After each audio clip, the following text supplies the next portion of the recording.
Hey guys, Spacey here, and welcome to Koura's podcast, Filmmaking Actually.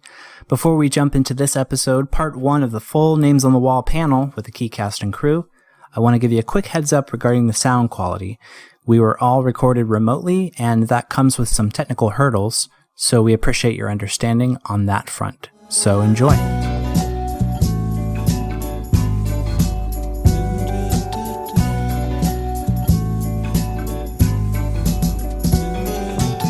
Hi, my name is Koura, and welcome back to my podcast, Filmmaking Actually.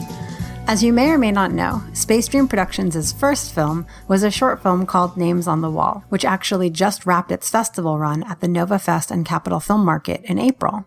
It was an honor to be the opening night film and to have the opportunity, thanks to the virtual nature of the festival and the support of festival director Mr. Fernando Mico, to bring together our key cast and crew for a full moderated panel and Q&A with an awesome audience. While the full panel was recorded and is available on YouTube on the Fame LLC YouTube channel, and it's also available on our website under the Names on the Wall tab below films, we wanted to share the content as podcast episodes, as we know sometimes it's easier to stream a podcast than sit and watch a YouTube video, especially as these panels ran for over an hour. Moderated by Space Dream Productions' Vice President for Marketing, Brian Redhead, this panel discusses details of Names on the Wall, so we suggest watching the film first if you've not already seen it. It is available on Amazon Prime Video. If you cannot access it on Amazon Prime for some reason, please message us and we'll send you a private screening link so you can watch it before hearing all of these spoilers. Now, with no further ado, I present to you part one of our filmmaker panel for Names on the Wall. So guys, really appreciate you working with us. We're trying to navigate something where we're not really familiar with, but here we are. So thank you all for joining us. My name is Brian Redhead. I have brown hair, light skin, I wear glasses, I have a beard, and I'll be moderating the panel discussion, audience Q&A portion for this evening. I'm glad you guys have me here. As we strive to create this panel to be as accessible and as inclusive as possible, we are joined by sign language interpreter Carrie Ann. A couple announcements about the platform. You should see a chat box to the right of your screen that will allow you to converse with everyone here. Please use this as you'd like. In that chat box, you'll see a Q&A tab. Please use this for any questions, and I will get through them during the audience Q&A portion. As we move forward, I do have to say, wow, what a performance. To congratulate the cast and crew of their amazing performance. Please feel free to use that chat box mentioned above. They'll be easily able to take care of any of that. Thank you guys so much. They really appreciate it. Before we get started, I want to thank Mr. Fernando Mico and the Nova Film and Capitol Film Market for the amazing opportunity for hosting this opening night screening of Names on the Wall, and of course, for allowing us all to meet here afterward. I'd like to thank their sponsors, the Virginia Film Office and Laurel Channel, for their continued support. I'd like to thank Paul John of Filmocracy for running this platform and allowing us to gather in this virtual space. Thank you to Tyler Kapp. If it wasn't for you, I don't think any of us would be here tonight. Before I get to the panelists, I'd like to spend some time to thank the dedicated members of Space Dream Productions, Jazz McGeoch, Koura's executive assistant and staple here at Space Dream Productions the last year and a half.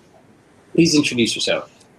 I'm Hispanic, and I have dark curly hair and glasses, and I usually always have a smile on my face because I love everybody here.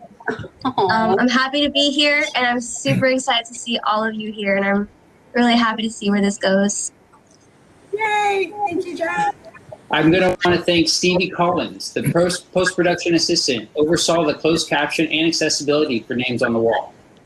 Hi, thank you. My name is Stevie Collins, and I am 28 years old. I'm light-skinned. I have brown hair and glasses, and wearing a black dress. I'm really excited to support accessibility for this movie. It was an amazing job and really included just amazing. It was special and wonderful and amazing. Thank you so much, Stevie. I also want to thank Erica Taylor, who just popped up. She's the supporting lead for Catching the Light, a Space Dream Production feature film that's currently in post-production.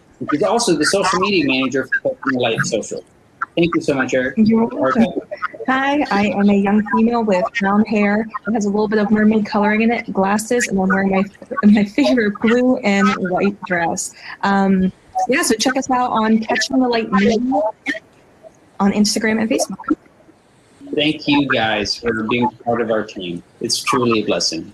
And also, thank you to the panelists who are putting in to make this project happen, bringing these characters to life and to reunite to tell their stories here this evening. After I mention your name and title, please introduce yourself.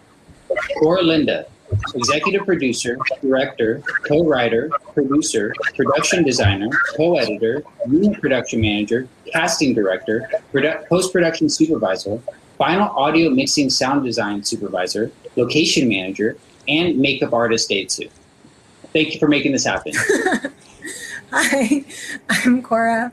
I had the amazing pleasure of working with all of these wonderful people. I am a young woman with young light skin and dark hair, and I'm wearing a green and I guess orange and yellow dress with a Jewish star necklace. Awesome. Thank you so much, Koura. I also want to introduce Spaceship, associate producer, co-editor, music supervisor, composer, musician, final audio mixer, colorist, visual effects, and behind-the-scenes camera op. Hello. That's about it. I have brown hair. I have a beard and a goatee type thing. I'm wearing a red and blue flannel shirt, and I'm happy to be here. I'm happy you're here. I want to introduce Nick Gambino, the writer, the executive producer, costume designer, and on-the-spot jewelry savior. On-the-spot jewelry savior. Oh, that's a good one. Never heard that one before. Hi, I'm Nick. Dark hair. I guess this is a beard. Dark beard. Checkered plaid. I'm not ready for this. I've got 2 of my favorite movie posters behind me, Back to the Future and Beverly Hills Cop. And good to be here. Yay, jewelry savior. Awesome. Well, thank you for being here as well. Moving on to Melissa Tracy. She was the second unit director, she was the stunt choreographer, and she was a stunt coordinator. Hi. Nice to meet everyone. I'm Melissa Tracy. I'm really honored to be here. I'm very proud of everybody. Everybody kicks some ass in this production. I have curly dark hair and light skin. Nice to see everyone. It's nice to see you.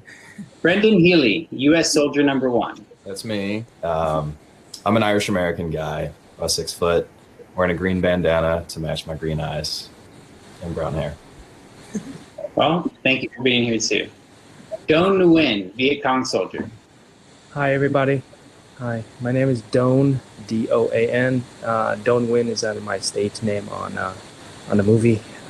My name is Phuc Dom, and I am 18 at heart.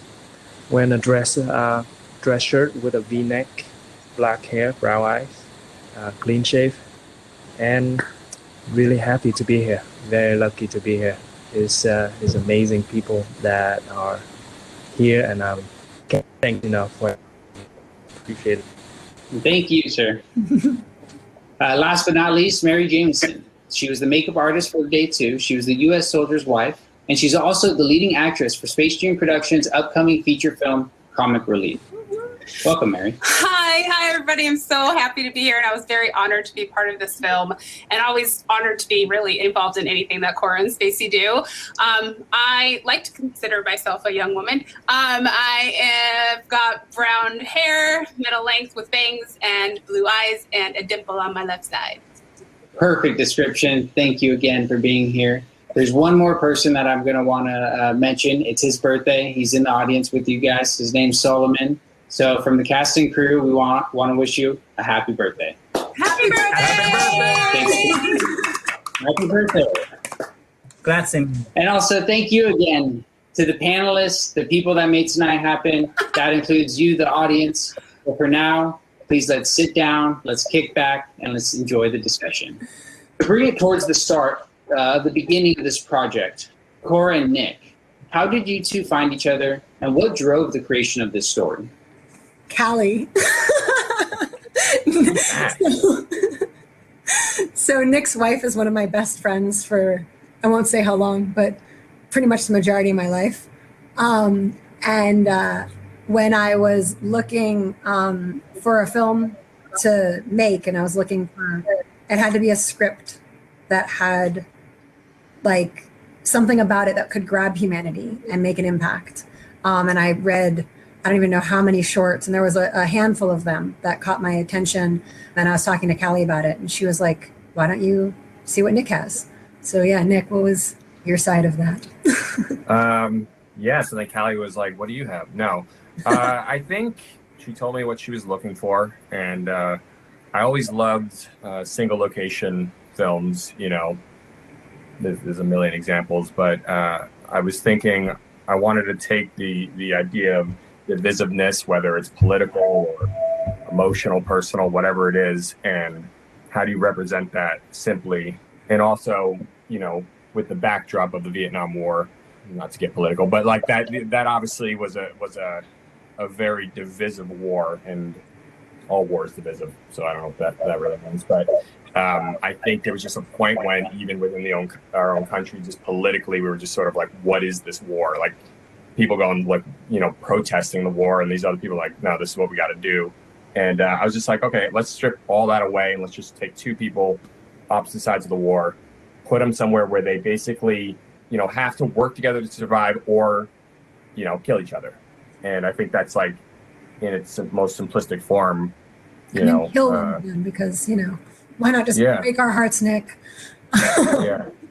And I love morbid endings. No, it's not true. No, I felt like that's where it kind of had to go at the end. But so then I wrote the thing. Then we made it. It was that easy. No. Yeah, totally. We just took it off the printer and went to set. It's like 2 years before we even hit set. Yeah, I know. Yeah. I was living with you guys at the time, I think, when That's right. Yeah. Yep. I was living in Virginia. Oh, I should say, because this is the Northern Virginia Film Festival, I should say that Nick is a Nova native, and the script was written and developed in Northern Virginia. Yep. Falls Church. Yep, Falls Church. Yeah. You guys' old house. Anyway. Awesome. That's truly interesting. This film was nominated here for Best Director, Best Drama Short, and Best Film Short. So right away, I mean, you guys made something powerful. Choreography. Well, and Best Action Choreography. I know. I'm going to get to that, though. But you guys get those awards. Shout out Melissa. So it got a whole bunch. Okay, so it did good. But I want to direct a question kind of towards the entire panel, maybe open up a little bit of discussion here. What's, you know, one of your earliest memories of the project? Maybe how did your first meeting go? Your first audition, your first reading, anything like that? Do you want to start? Oh, should I start? I mean, we got married in a fever, hotter than a pepper spray. Anyway, no, we actually got married just before she flew out from the East Coast to the West Coast. And I had never been on a film set before, so this was my first, like, got dropped in, holding a bounce, kind of like running and grabbing things and scuffing up props like hours or minutes before we needed to shoot the thing. And that was my experience. I just got dropped into the middle of it. My presence is more known in the post-production phase, so I really can't speak to, other than it was just amazing to see creatives like on set, director, Koura, of course, actors Brendan and Fook, and Ian, who can't be here, but he's amazing, so amazing, super creepy. Just everybody, and also Mary, and then Keith, who's the young actor on the second day of shooting. All just so many great people, and all the crew and everybody. So yeah, I had a great time during the shooting. Anybody else? I think this is where everybody has to answer the question. Let's go around. Circle. Well, personally for me, I got a phone call from Koura that said, hey, do you have anything in this period clothes to wear? Like the night before. And because Koura and I have been in productions before. I directed a stage show, which she choreographed and was in with me, and it turned out it was an amazing experience. But she literally was like, well, for the most part, it was an amazing experience.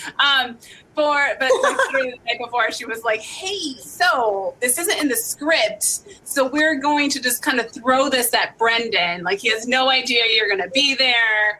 He has no idea this is a thing. Can you potentially just show up dressed as someone in, this period and look sad. And I was like, of course, why not? I've got literally nothing else to do today. Thank you so much. So yeah, that's how I got cast. True story. And Brendan? It was such a surprise when I turned and saw her for the first time. It was, I think that was the second day. We shot for 2 days. Yeah. And the second day, I remember being completely exhausted from the first day, and looking. Koura wanted me to look from right to left, and it's kind of that part of the film where I get kind of that trippy part where I get thrown back into, out of my flashback, and there she was. Mary surprised me for sure. If we're talking about first impressions, I mean, that was my first audition with this film. And wait, what? yeah, wasn't it?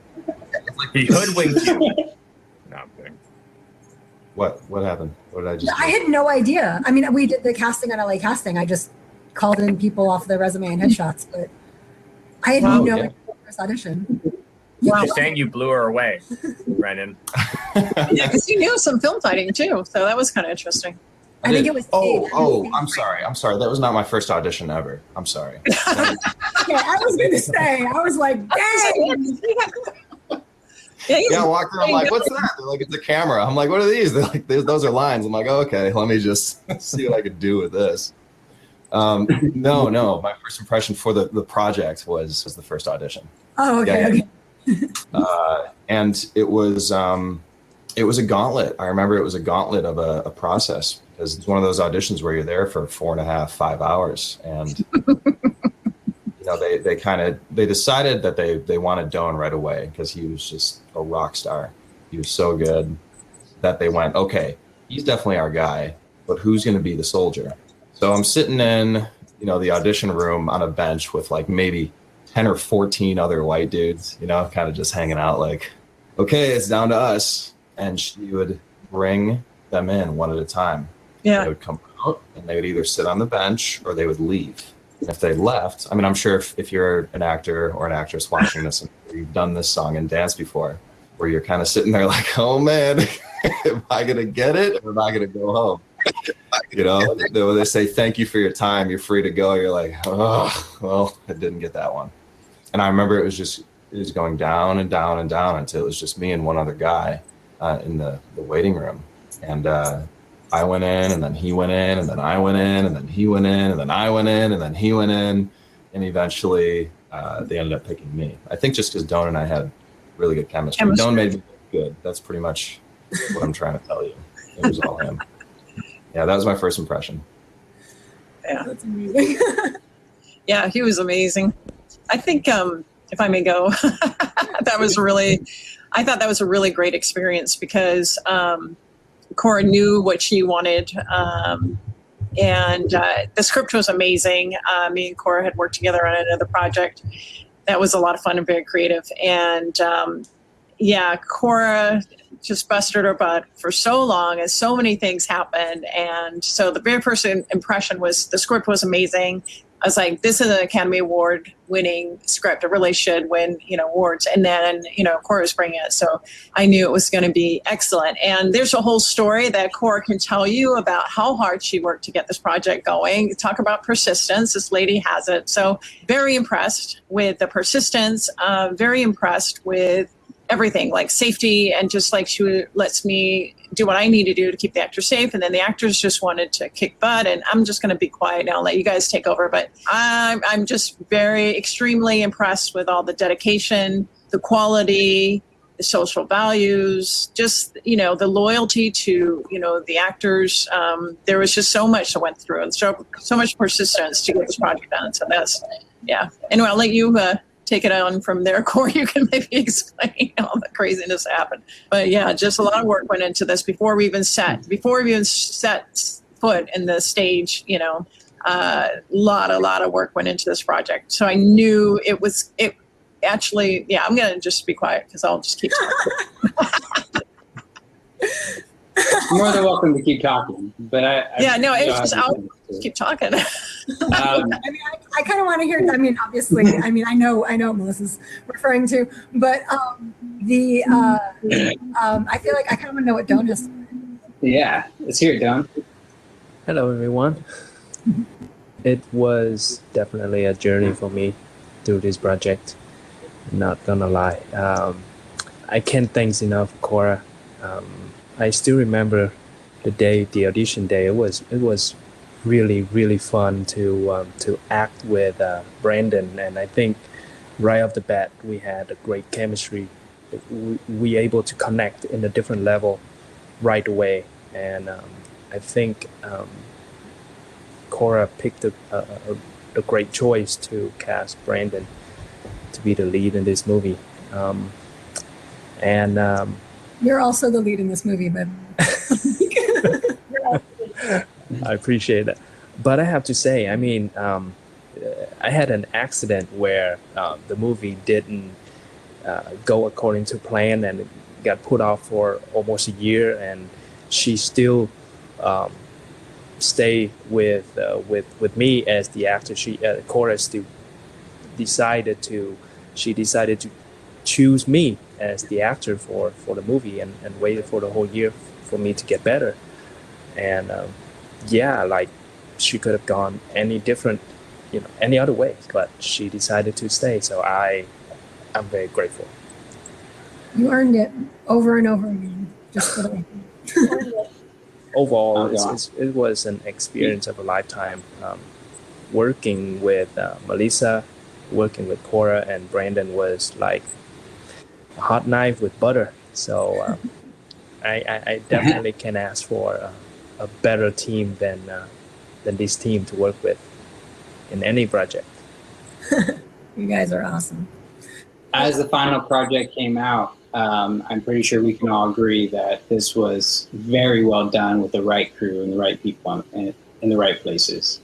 Now I'm going to congratulate Melissa for that nomination of Best Action Choreography. Can you tell us what it was like to choreograph these authentic fight style scenes that were so specific to each character? So what I did is did research of the time at the Vietnam wartime and find out and talk to people that had actually served in the Vietnam War and find out exactly the styles that they were fighting with, which, they were Army trained. So Brennan was fighting with more of the rifle, using basic brawling techniques and using his rifle to fight, because they were often shown how to use a rifle to fight with. Whereas Don's character was more doing close combat, was more of a close martial art that is close combat with lots of knees and elbows. And that's the style that we're using in Vietnam at the time, was a lot of knees and elbows type fighting. So that's what, when I was working with them, that's what we that's why I choreographed for them and for the team. And since they hadn't really done any, extensive film fight or anything like that before, they had to learn from scratch. So basically what I did was work with Koura. And since Koura and I had agreed that I was going to carry on her vision, because she had a vision of how, the actors were going to be carrying out their characters through, and they're going to be showing the fight is an extension of their characters and how they were fighting and whether they'd fight clean or dirty. And they were both gentlemen. So we needed to keep the fights, even though they were trying to kill each other, they were both fighting in that way that represented their characters. So Koura and I decided the lengths of the fight, what needed to be brought out during the fights, what were the important beats, what were the important moments, what needed to happen, where did they need to start, what was the expressions, what was the actors feeling, and in the beginning of the fight, and what was happening and what was getting internalized through the fight, and then at the end, what ended up happening, who wins, who dies, or who gets injured, and then what is their, what needs to happen. So it was all a lot of work that Koura and I worked together to find out, what exactly needed to happen with the actors. And so I choreographed the fight scenes to her vision of what the characters were doing, and then also what needed to happen. So I just worked it out, with the actors. Also, we had to figure out that Brendan was a really tall guy and was a smaller guy. So we had to we had to have fights that made sense for that. And we had to keep with the same fight style. So we couldn't be throwing in there like wushu or, stuff that didn't make any sense, because that wasn't what was happening during the war. What was happening during the war was these two fight styles, and we had to, compensate for their height differences. So that's, what we also worked into. And then also what weapons of opportunity, what was around at that time, like rocks or sticks or, they ended up doing a lot of falling and training to do falls. So that was another thing that we had to all work together and train how to do falls. And then I worked with Koura and the DP at the time. Actually, I worked with the DP. And I actually, we approved it, the DP and I approved it with Koura of, the fights and how, if they were falling, they would fall, and how we would shoot it. So it would be an illusion, so it would look like they're really falling. So there was a lot of illusions and things like that we needed to create to keep the actors safe, and where we were going to have the mats done and have the mats down. Because the actors, even though it looks like they were hitting the ground, they were falling on the mats, and we had to keep them safe. So everything, had to be done safely. They took it upon themselves. We had training time that we trained with them, but they took it upon themselves also to train outside of the training time that we put together. And thank goodness, because Koura allowed the time for me to work with the DP and to work with the actors on the location. So we had all the fights figured out exactly how we were going to shoot them. I worked with the DP. We shot, all the fights, everything, figured out how we were going to do it before we even started. And Koura allowed that, which a lot of directors don't allow for that. And we made sure everybody was going to be safe. We knew everything we were doing before we even started the day. So we had a full previs, rehearsal and all that stuff. So that when the day happened, it just, it just flowed really seamlessly. Excellent. Yeah. You were able to put in so much detail into this. It's no surprise that they were able to come out with the performance that just happened. Leading on from that, you mentioned something about how they work together. I kind of want to follow that. Brendan and Dawn, how difficult was this fight choreography for you two? Can you please elaborate, if you have any memories, on what it was like to make sure that you were hitting your mark, especially when it came time to film it? First down. Go ahead.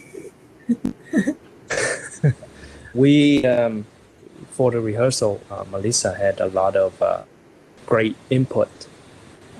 She pretty much broke down the action beat by beat to very, micro details, where we're able to follow, carefully.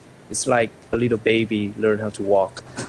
But on top of that, we were able to have a decent space to practice, right, Brandon? Like we would practice in my apartment, and we just literally rolling around and just like wrestling with each other around like two college kids, in the dorm room. It was fun. And we spent hours and talking about the actions and what would make sense for us. And when we got to the set, Melissa and Koura really helped us out with how the action would work with the angle of the cameras. And I have to say that they were so thorough with everything. I say they cover all their bases. So I really didn't have to do much of improvisations or any extra steps, right, Brandon? Like we were very fortunate to able to get it down very smoothly. We were, yeah. I mean, Melissa spelled everything out for us. I hadn't had most stunt experience I really had was when I was a kid.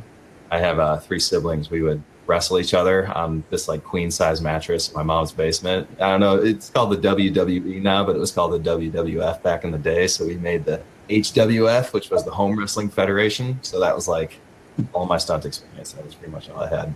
Wait, you had stunt on your resume, Brendan. That's why we casted. Yeah, I mean, that technically counts as stunts, But I remember that's why we tested him. Because we tested him in the casting room. You did. Yeah. No, you somehow knew how to throw a film punch. I've been doing this since I was in 4th grade. So, somehow. And then I stopped at like 7th grade, and then picked it back up for this film. Remember. Hey, Koura, it was the learning. Brendan, you wanted to learn, and that's what Koura and I talked about. That the other guy had more stunt training, a lot more stunt training. But Koura, that's right. Yeah. Brendan, the other guy had a lot more stunt training. Brendan you had a much better attitude, and that's why we picked you, even though you didn't have a lot of stunt training. That was what it was, Koura. It was his attitude that got him, and the energy. The energy with Don, that energy was not, we couldn't take away. There was that special energy that nobody else captured. It was. Well, and I was like, I can train him because he's got a good attitude. He's got a good attitude. Yeah. I can train him. Remember? Yeah. You made it very Brendan for us. And, we kind of, with stunts, you kind of figure out what the choreography is step by step. And after you kind of get the hang of that, you do a little faster, and then you do a little faster, and then you do a little faster, safely, of course, So Don and I just practiced it over and over and over and over. And of course, you practice it we were practicing at Melissa's gym that she has there. And then we were also practicing in an empty apartment. I'm sure the neighbors loved that. And once we got to the location, there's always that kind of curveball of, okay, so we were doing it this way, but I think it actually works better this way. So there was those hiccups that come up inevitably. Fantastic job with that. Honestly, it looked so real. Yeah, everybody that was fantastic. And I mean, there's a reason why I got nominated, was not just because the choreography, but the actors that were involved. Amazing. So I'm gonna move on for a little bit. I'm gonna address back to Koura. The true reason why we're all here tonight. This project, it grew and adapted through so much to get to the point where we just witnessed. How did these challenges make you think as a filmmaker? What did it take to overcome just some of the adversity you faced? And do you have any advice for anybody that might be willing to travel in your footsteps? Whew. I will say that this film was definitely an adventure, down to the fact that when Spacey and I sat down, like, okay, we're going to finish it. We're going to get it edited. And we plugged in the computer to start. We had just moved, and I guess the wiring wasn't that good. And when we plugged in the computer, it exploded and went up in flames. So thankfully, there was a backup of the footage, and we were able to recreate what we'd already edited and go ahead and finish it. That kind of felt like the perfect sort of like cherry on top of the existing production process.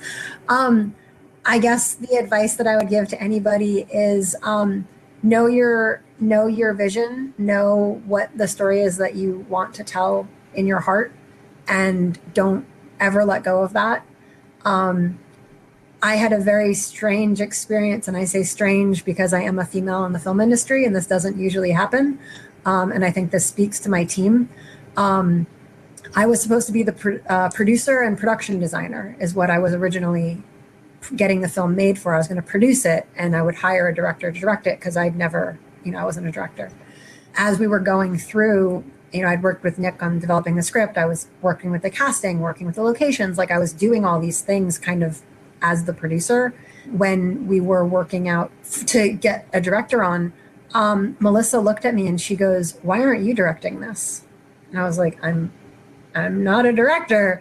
And then I went and talked to Nick because he and I were basically the loan for the film. It was in our names.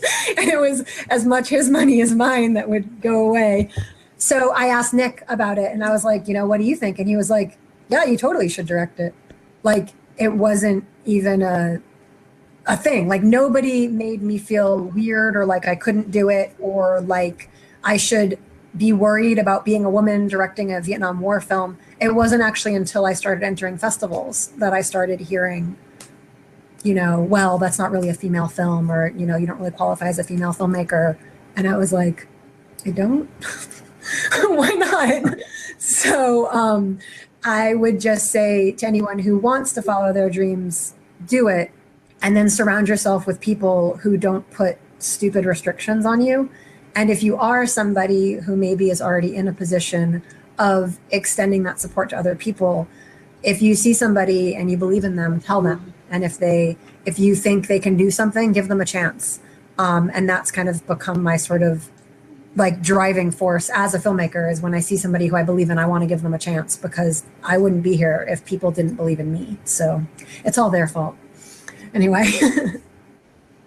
I know we all believe in you. So thanks for getting us here. I want to bring up another key player that might have came in a little bit late to the game. But if it wasn't for him, I'm not sure where we would be once again. So Spacey, hi, how are you doing, buddy? So good to see you. I'm doing okay. You mentioned earlier about being brought from your music world. What was it like being thrown into film production? Or you can go to a little bit more detail and the differences, and also you getting married into it. So, you not really having a choice, how did that make you feel? Sounds like the mafia. Back in. I don't know. It's hard to really put into words. It's funny because the day itself, the shooting day, it's kind of burned into my memory because it was a long day. It was over the course of 2 days, so it was a long 2 days. But it was kind of thrilling to just be kind of a fly on the wall, and mainly like taking pictures of, while things were happening, and just kind of being there as needed. Holding the bounce. Holding the bounce, as previously mentioned. It's just interesting coming from the perspective of somebody who'd never been on a film set, but somebody who, I love movies. I love anything creative. It's kind of cool to be part of the process in a way where you can sort of step out and in as needed and be able to observe. So I guess I have a unique perspective on the making of this film, and in the sense that, I also worked as an editor on the film. So it's kind of cool. Well, realistically, though, we could talk about that, because this is me diverting from the question a little bit. It was kind of cool at a certain point early on in the production, like within the first 6 months after wrapping the film shooting. Nick and Koura got together and they created this entire board and decided to rejigger the sequence of the film from how it was scripted. They edited it in the sense that they were taking sequences in the script and moving it around on this huge piece of plywood, moving these sticky tabs around to create the sequence. And then once they established that sequence, which was wholly new, it made the film just a little bit more powerful, a little bit, it was interesting to see that. And then for me to come on as an editor and try and interpret that, I got to experience the film newly, from being on set to the editing phase to working with Ozzy on the score, getting, refining the sound, working with the sound department to get the sound just right. And it's really cool. It was a privilege to kind of have that perspective of the film and get to admire what people were doing, but also help support it as I was able to. And yeah. You wrote the original score, the song Names on the Wall. It's a beautiful piece. How did you do it? What inspired you? How did you keep it so authentic? I'm going to deflect and just say it was basically watching the movie, having the story, the themes kind of fresh. And then I think I submitted the lyrics to Koura and to Nick, and it went through a lot of iterations, but I think the final version is like a cut down version of it. Like there was more verses, but I think the final version is like 2 verses and a bridge and the chorus, obviously. I think really having Jason Shepard, who's the real singer, like he has this Johnny Cash quality to his voice. Having him sing the song, it was kind of a different, it was more like what kind of songs, the songs that I usually do has a certain energy, but it was a lot faster when I originally did it. And then bringing in Jason to sing, he's a veteran. He's still, he's like the real deal. And so him singing the song carries a lot more weight than I writing lyrics could ever. But I guess it's kind of like what a writer does is they're hoping that they can populate an actor in a way to interpret the text and bring it to life. I guess that's kind of what I was hoping for, and he did. And that's really what makes the song, is the performance. But it was also just all it's a constellation, like there's so many parts that inspire me, so many things behind the scene and on the screen, and they all inspired it and led up to it. Well, they got to the point where we're at again today. So amazing work. Thank you for doing what you do. Stay tuned for part 2, where we present the rest of this panel, and in the final portion, we cover audience questions. If you have additional questions about this film specifically, which were not covered in our panels, feel free to reach out on our social media. Names on the Wall is on Facebook under Names on the Wall, and you can always email us. Spacey will tell you how. Okay, that's it for now. Bye! You've been listening to Filmmaking Actually with Koura Linda, Space Dream Productions podcast. Subscribe to us on any or all the podcast platforms, but we especially recommend our sponsor, Anchor. If you like what you hear, leave us 5-star ratings and positive reviews on iTunes and Stitcher. It helps more listeners like you discover the show. But the best thing you can do if you really like the show is tell a friend. Want to leave a comment or ask a question? Email at filmmakingactually@gmail.com. This is Spacey speaking. You somehow knew how to throw a film punch. I've been doing this since I was in 4th grade. So, Somehow. And we'll see you next time.